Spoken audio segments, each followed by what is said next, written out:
Halo, temenin aku masak-masak lagi yuk. Hari ini aku mau masak rica-rica sayap ayam. Yuk, mari.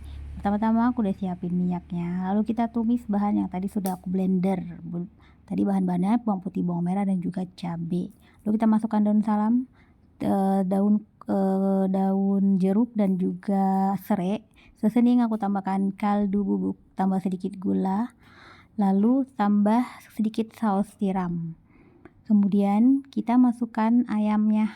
Ini sayap ayamnya udah kurebus ya. Jadi biar nggak bau amis lagi. Lalu kita aduk-aduk sampai bumbunya tercampur merata. Kita tambahkan sedikit kecap biar warnanya tuh bagus. Nah, ini udah mateng aja nih. Ini udah siap dimasukkan ke wadah, siap-siap nasi panas. Udah segini dulu videonya. Dadah, nantikan terus video-video aku selanjutnya. Dadah, see you the next time video. Bye bye.